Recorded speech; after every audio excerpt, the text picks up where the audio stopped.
Get off the marketing roller coaster and get on the automated fast track to digitally market your brand everywhere now. Join podcast producer Tom Hazzard and Inc. columnist Tracy Hazzard as they share easy content building formulas and smart cut secrets proven to fuel hundreds of blogs, podcasts, and brands with bingeable original content. Join the conversation on how to get your message out to the world. Be original. Be heard. Promote with power and purpose. Feed your brand. Hey everyone, welcome back to Feed Your Brand. I'm Tom Hazzard, your host for today. And it is video month, as we talked about in the last episode. All this month, our recordings are related to tips for recording video as one means of distributing your podcast episodes. And today, we're talking specifically about tips for live stream recording, tactics that make it easier to repurpose your live stream recordings as a podcast.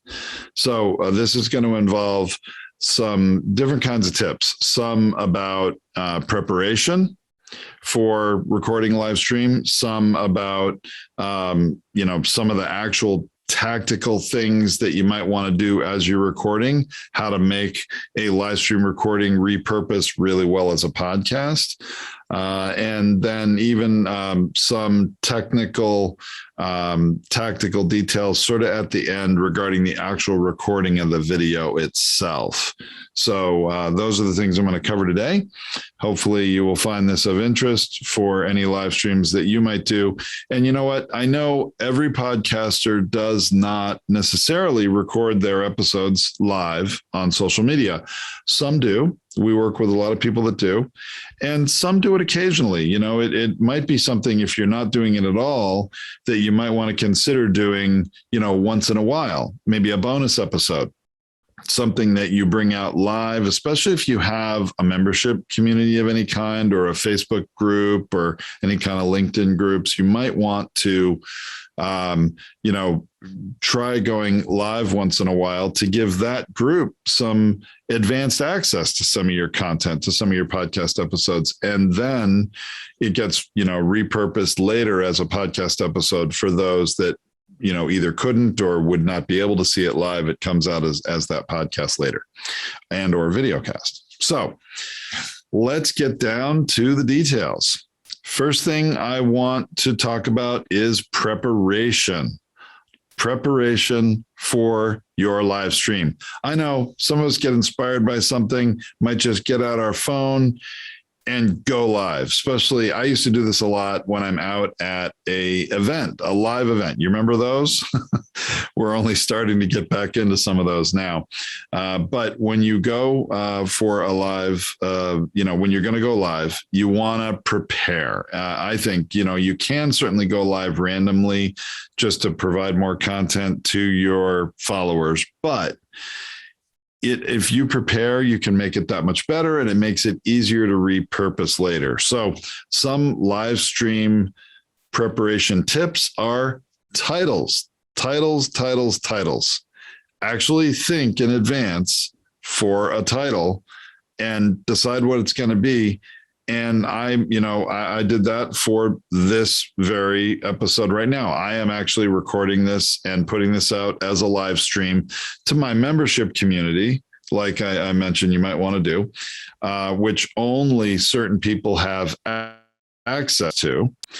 But when I'm going to put it out to my community, I want to prepare. And I did prepare a title, and I spoke it to you just a moment ago. The title is Live Stream Recording Tactics That Make It Easier to Repurpose as a Podcast. So that's the title. Prepared it in advance. Be intentional about it.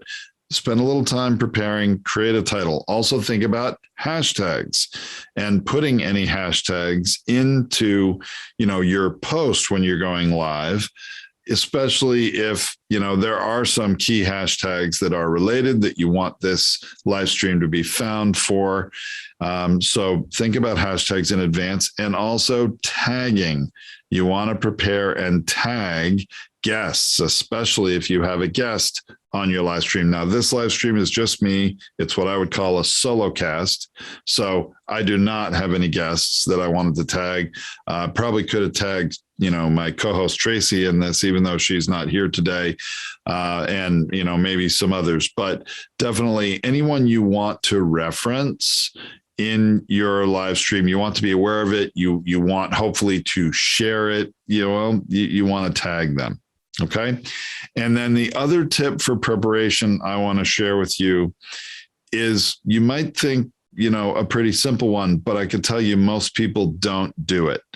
Create an outline that just has bullet points of what you want to cover, so that you do not have a moment of dead air when you're recording this live, where you're trying to remember something else that you wanted to discuss. And I have to say, I'm notorious for doing that and making my editors have to cut out some dead air in the middle. And with the video, it creates this jump cut for when it's repurposed, and that it's not ideal. Well, you know what? Here's the outline I created for today. Those of you that are listening to this as a podcast, you might go check out the video. I'm holding up a piece of paper that is my outline for what I want to talk to today, so that it's just a handy reference. I'm not having a script that I'm reading from. I don't work well with scripts. I'm not acting here.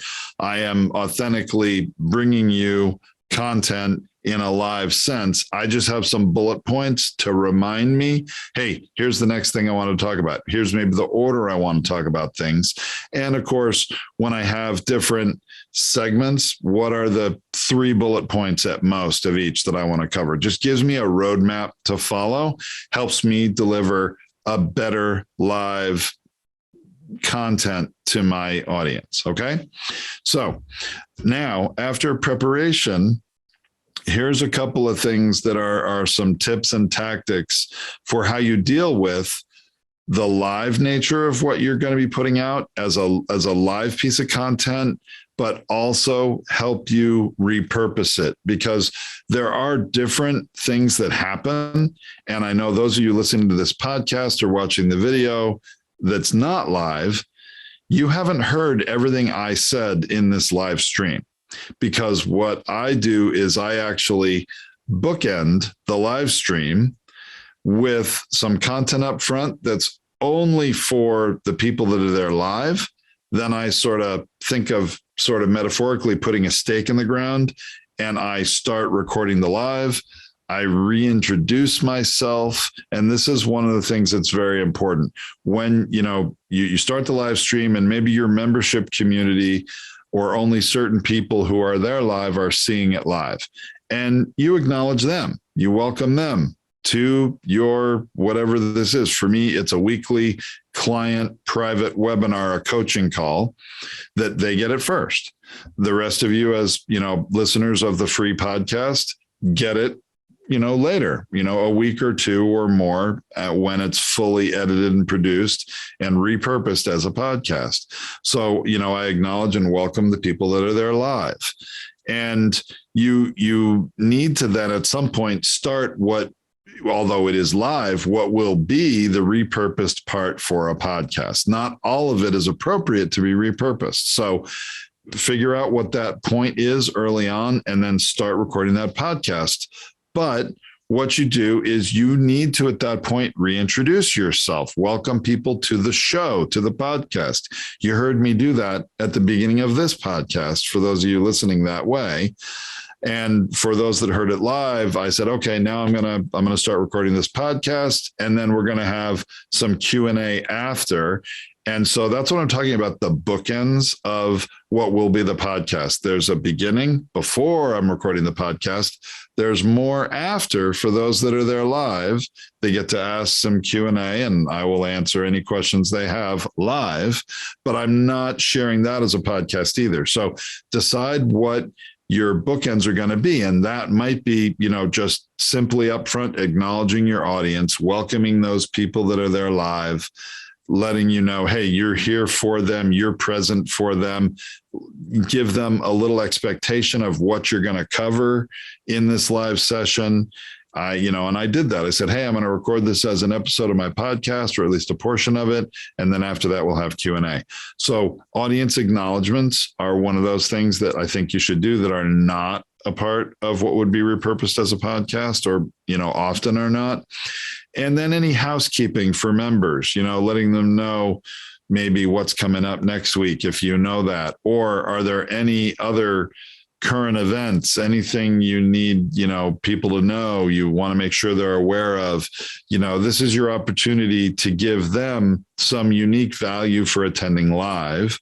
And then everyone else that is listening to the podcast that is published after the fact, might learn, at least in this episode, hey, there was more available if you did it live. And then you may actually want to mention, because you may not be doing this always the way I am, but you may want to mention even your podcast, hey, those of you that, are listening to this as a podcast, there's actually more available for you if you are able to listen live. And we do this at this time of day and on this day of the week, every week, and invite them to become the live experience. That's another thing you could do. But you certainly, the bookends, I'm talking about things that are maybe not appropriate for your podcast listeners. And you can do that at the beginning and the end. You're going to have a specific point. The largest part of your live stream recording will be repurposed. So you want to think about the context, okay, of what you're saying.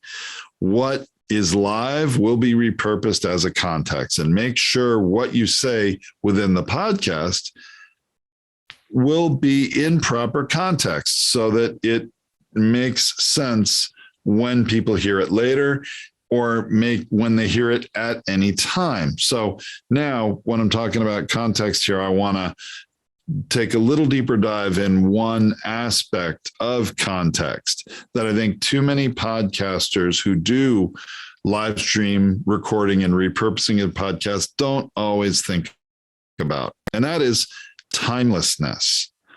Timelessness of a podcast is very important.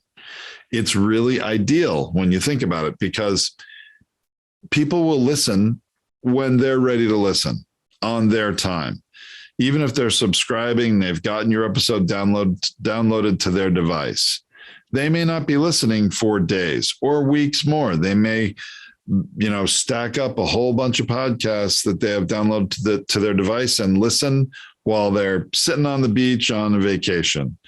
And you want to make sure that everything that you talk about in your podcast is appropriate no matter when people listen to it, if it can be. Now, there are some podcasts that do like a daily sports talk thing, and there's always going to be things grounded in the moment, and they're publishing more in real time, either that day or the next day, and it's not weeks removed or months removed.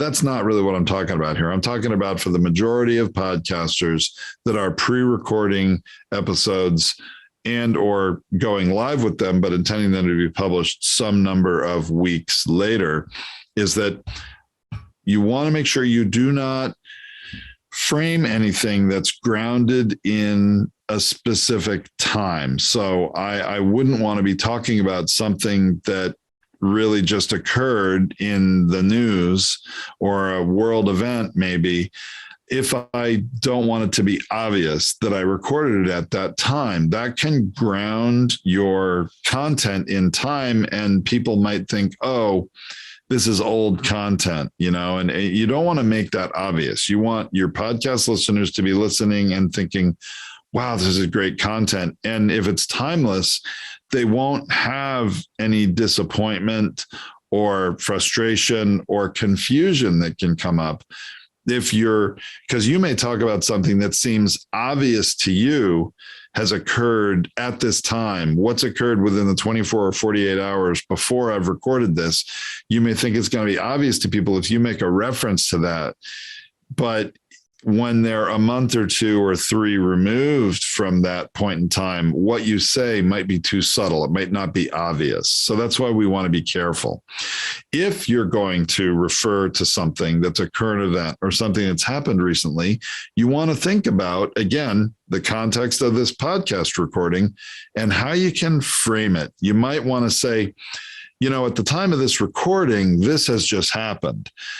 And then you're putting some context on it and reference it, because you may want to use something grounded in time as an example. And there's certainly nothing wrong with that. I'm just saying you want to frame it properly, put the right context on it, and make it so that it's going to make sense when people hear it later.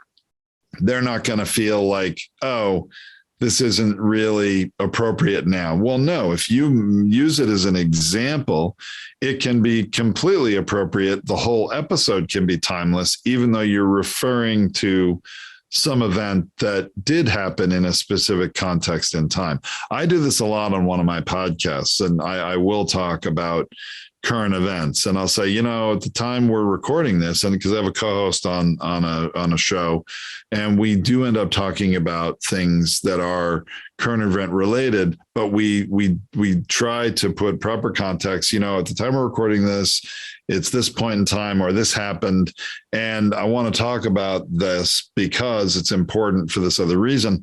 And just, you put a little context on it, people will accept it. Another thing that's really important when you're doing now this is more about when you're doing a live stream recording, this is more important for the live stream recording than it is for the repurposed podcast later, your level of energy. Okay. This is very important when you're going live, because people are going to be served up your live broadcast when they are getting on their Facebook app. If you're going live on Facebook, if you're lucky enough to have the ability to go live on LinkedIn, which right now is a gated thing, you have to be, allowed or invited in to do it. But when you go live, anybody who is live on that social platform who you're connected with gets alerted. Hey, Tom Hazzard is live right now, and they can start to see it. But it'll be a random point at which people are seeing, when they're getting on the platform. It's a random point they're coming into of your live broadcast. So maintaining a really strong level of energy throughout that live broadcast, and a consistent level of energy throughout, is really important, because people are going to tune in, randomly see you at different points. And if you're really at a low point, or you've stopped because you're thinking, because you don't have an outline that's helping to keep you, pacing forward through the content. If they get to a point where they're looking at you and they're hearing crickets, or they're not seeing a lot of, activity or energy, then you may lose them. They just may keep scrolling through their feed. Okay, next, right? So you have just a couple of seconds at most. It might be 1 split second or up to 2 to 3 seconds to capture people's attention and get them to tune in and listen to the remainder of your live broadcast. You want to pique their curiosity. You want to get them to keep listening, keep watching. And that is why your energy level is really important. You want to maintain it. And I'm not saying you want to be contrived. I'm not saying you want to be larger than you are in normal life. I'm just saying you want to be engaging. You want to hook people.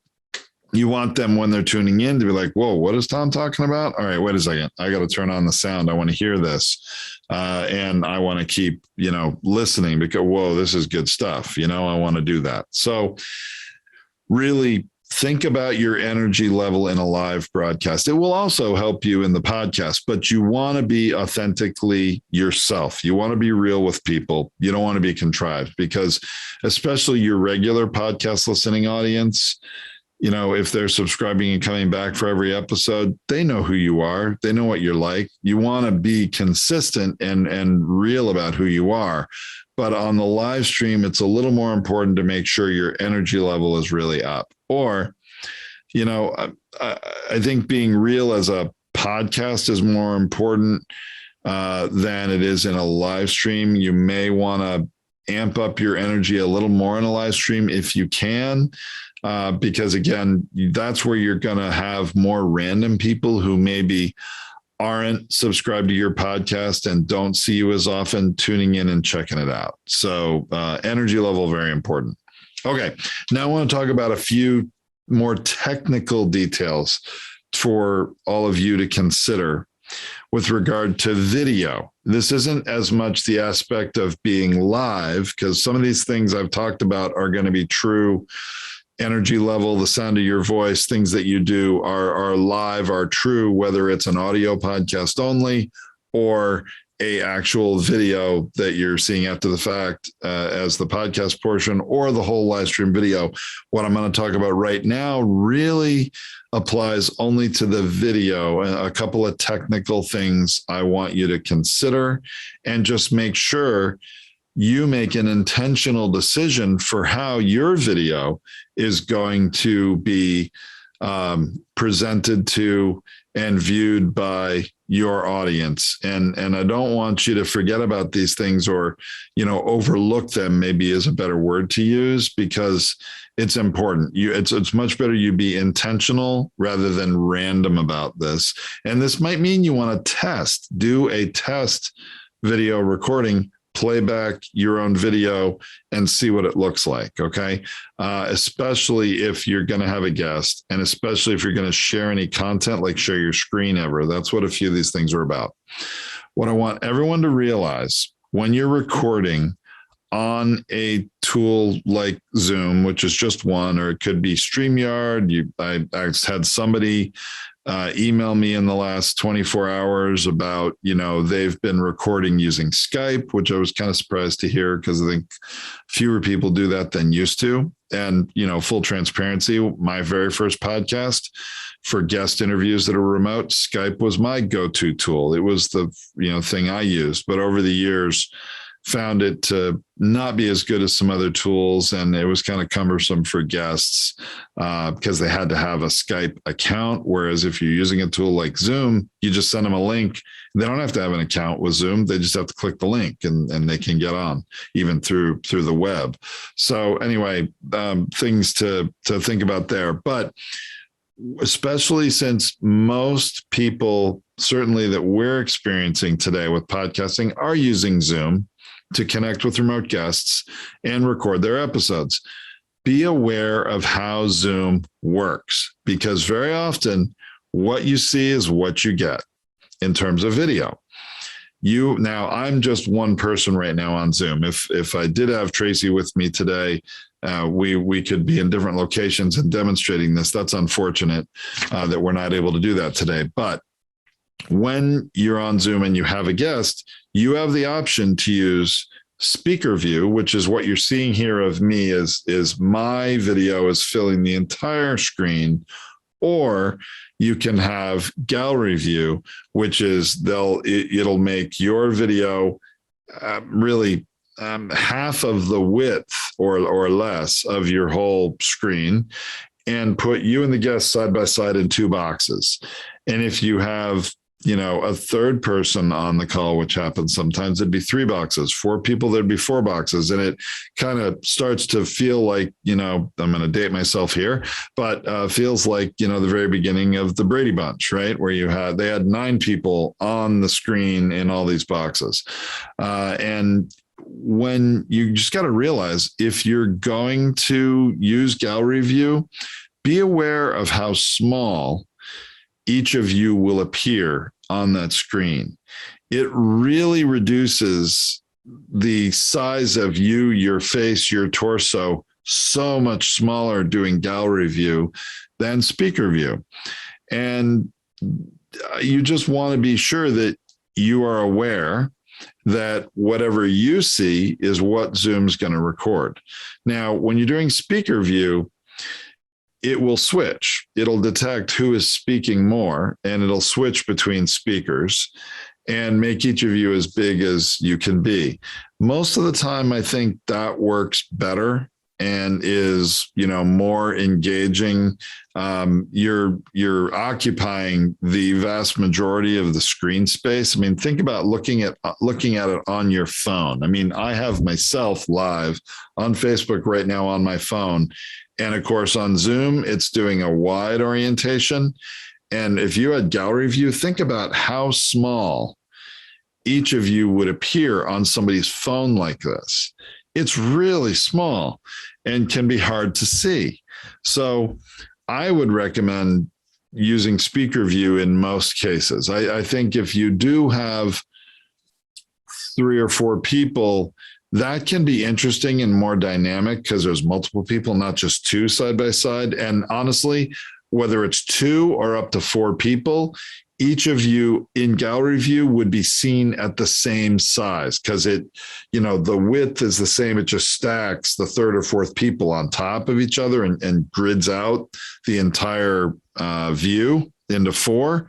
So whether you have 2, 3, or 4, everybody's going to appear the same size. So to me, when you have a larger group of people on the live broadcast and think of it as like more than one guest or a panel of guests, that's where I think it can be more dynamic to use gallery view. And I would recommend considering to use that because you can see other people's expressions reacting to whoever's talking. And that can be interesting. But again, it is much smaller. So just be aware of that. But mostly when it's a one-on-one situation, I think that speaker view works better. It will switch between you based on who's talking and create a better video experience. One other thing I want to share, this is the last tactical item that I want to share, is just to be aware of your context when sharing your screen in video. Okay, Zoom allows you to do this, makes it really easy. But the one thing I don't like about it is that it makes the slide be the full screen. Now, this doesn't matter if you're doing gallery view or speaker view. When you go into sharing your screen, Zoom makes that screen the dominant element. And then it is going to put you and or your guest in video really small up in the corner. I mean, a real thumbnail or a postage stamp might be a better description of how, with a size that you're going to appear. And I really think that you lose video audiences in live streaming when you share your screen. Because you're really putting this still image on the screen. And from a video perspective, it's static unless you're sharing a video or something moving. But most of the time, most of us, when sharing a screen to show a slide, it's going to be a still image. And when people are scrolling through their social feed on social media, it looks static. They might not even realize it's a video.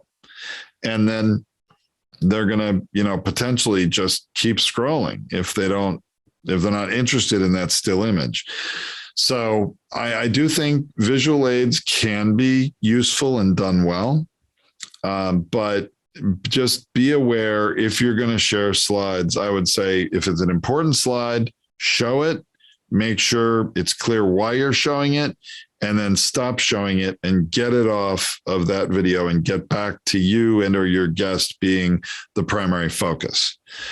There is one exception to this that I'm going to share with you. It's a very advanced topic, and most people aren't going to do this. I'm going to share it because I do, and so does Tracy when we do a virtual speaking event or one of our, webinars that's a masterclass in something. We like to not use Zoom's default screen sharing feature when we share a screen. Instead, we like to do something that's a little bit more like broadcast television would do on a news program, or like you might be used to, like the weather, the meteorologist on television, if you're watching the TV weather. You'll always see them on screen, and usually they're on a green screen, which I happen to be using as I'm recording this video. I have a background that's a green screen. You can use a green screen to change what is beside you and around you as a visual aid instead of removing you from the screen. So the low-tech way of doing this would be to have multiple slides that are loaded into your video streaming program like Zoom. And I'm going to just show you an example. I mean, I'm not showing you content or slides, but here I'm going to say, hey, look, I have a different background right now. You can see that there's a picture frame here that has the Feed Your Brand logo in it. And then obviously a paper on this bulletin board, which right now just has the Podetize O logo in it. But that could be anything you want. You can create these sorts of slides with information on the right, on the left. You can have multiple of them, and you can change those on the fly. Like, here's another one. You could, put yourself off to the side a little bit and, present some content there. I have different, obviously these are just different Zoom backgrounds right now, but my point is you can use Zoom in a low-tech way to have slides presented with you on the screen. So you're presenting them all the time. Those of you that are listening to the podcast here, I highly recommend you go to the blog post at podetize.com for this episode, where you can see the video for this episode and see what I'm talking about, because I'm actually showing you how you can use, in a low-tech way, load a few slides into Zoom and share things, but not have you be hiding behind the slides. And I know that may not sound very good. I use that expression for myself. And I'm not trying to say any of you are trying to hide behind your slides, but I'm saying for myself, I don't like to put slides up and have me not present with you, engaging with you, having virtual eye contact, communicating with you. I don't like to hide behind my slides. So I'm speaking for myself. And I think you all might consider that as well. But if you really want to get advanced, and this is next level stuff that, I don't even recommend this for, and provide any real support for this with even our clients, because it's ultra complex. But Tracy and I, when we do virtual speaking engagements, virtual keynotes, things like that, use a broadcast editing, like live broadcast software that we prepare a whole lot of slides ahead of time. And we have that do more advanced things than what I was even just showing you with just using Zoom backgrounds, where we have things motion in and motion out. We have things that are framed around us and we're behind it, or, put something up to the right, up to the left. And all we got to do is click the next slide, if you will, and advance to make it live, and things change. You can even make yourself be really small up in a corner of, my video can be up in a corner of the whole field of view with other information and the rest of it, and it moves very smoothly. It's really kind of hard to explain. Tracy gave a virtual keynote at the Utah Podcast Festival, and we use that software. Very successful.